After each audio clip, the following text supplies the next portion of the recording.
The real truth is that all of the lawyers are not so secretly waiting and hoping for one of the summer associates to mess up big and create a scandal, or at least some really good gossip. Don't give them that satisfaction.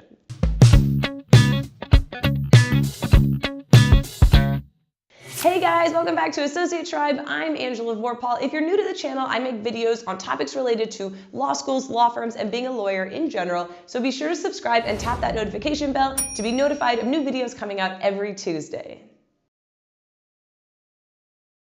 Since summer associateships are right around the corner, I wanted to make today's video drawing on my personal experience as a summer associate, having helped organize summer associate programs and having evaluated summer associates to give you guys the top 5 ways to make a great impression this summer, avoid making a fool of yourself, and securing that permanent offer. Let's go.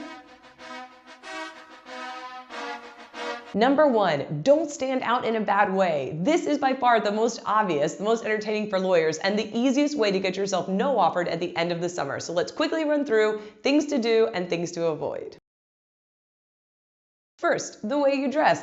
Don't dress crazily inappropriately. Don't wear shorts or flip-flops or super short skirts or low-cut blouses or see-through anything. On the first day, come in a full-blown suit, both guys and girls, and then take your cues from the associates and what they're wearing. Every office is different. Some are business casual, some are business formal, some are sort of in the middle.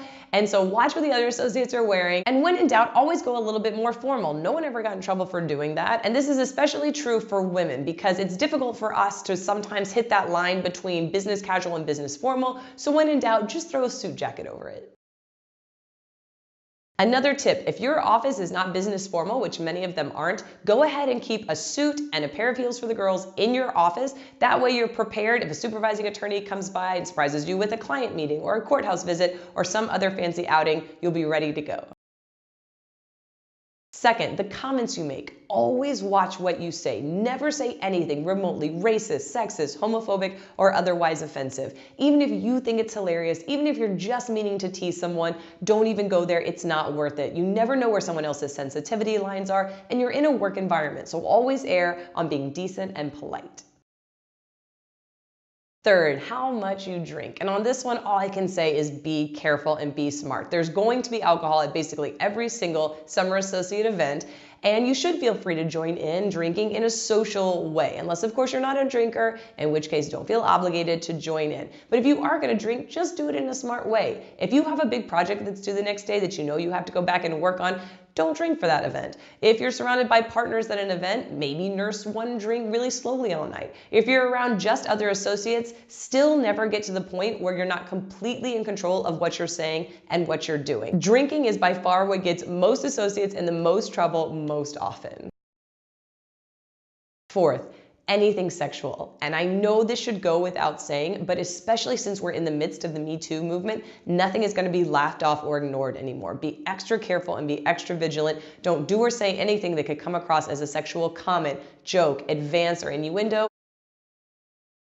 Number 2, communication. Communication with your supervising attorneys is so important. Generally speaking, you're going to be assigned an associate mentor and a partner mentor, and these 2 people are going to be in charge of regulating your workflow, but not all of them are all that great at it, and other partners don't always respect the system. So it's not uncommon for other partners and senior associates to reach out to you directly, assign you projects without asking what else you're working on. So if that happens, make sure you're in constant communication with your mentor attorney to let you know who's reached out to you, what else you're working on, what deadlines they've given you. Because you don't want to get into a position where you have too much on your plate, you can't turn around quality work product in the deadlines that you're being given. And keep in mind that every project is going to take you so much longer than you think it's going to. Mostly because you've never done it before, but also because I've never met an attorney who has sufficiently explained a project to a summer associate on the first go around. They'll give you an overview, they'll give you the information they think you need in order to complete the project, but it's not until you dive in that you're going to see that there are questions that are unanswered, clarifications, perhaps even facts missing. So you can and should ask a lot of questions and be in constant communication with your assigning attorneys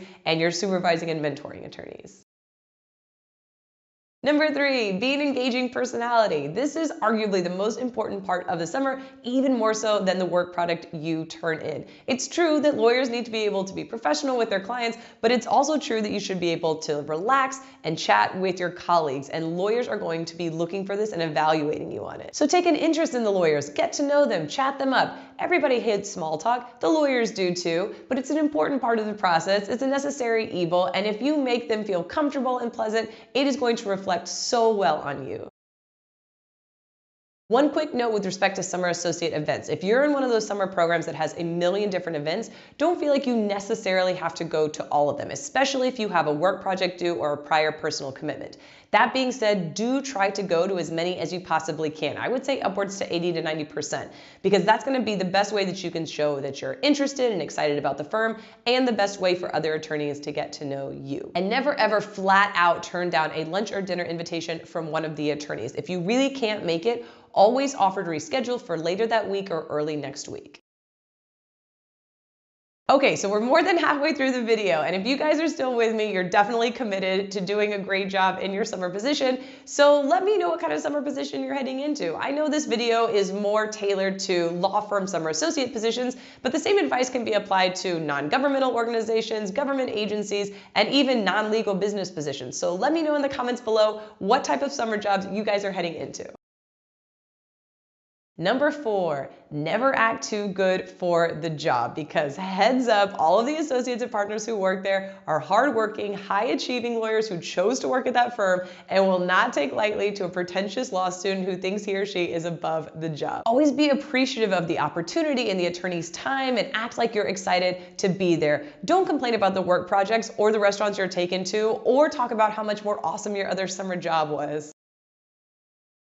Number 5, don't let your guard down. This is an 8 to 10 to 15 week interview. Yes, it's fun. No, the work's not that stressful. And yes, the associates are very nice. But never forget, the associates are not your friends, and the partners are definitely not your friends. And every single one of them are going to be filling out an evaluation of you at the end of the summer. And they can include anything in that evaluation, from your formal work product to that late night karaoke session to comments you made in the bathroom or in the break room. So always stay vigilant about what you say and what you do throughout the entire summer. That's it. I hope you guys found these tips helpful. I know today's video had a bit of a freak out factor in it, but that's just to help you guys stay away from the way too common traps associates fall into that could be the difference between getting an offer and a no offer. If you're a nice, genuine, decent human being, you really are going to be totally fine. It really takes quite the scandal or the repeated work meltdown not to get a permanent offer, and even then you might still get one. So keep these tips in mind, but have fun this summer and enjoy.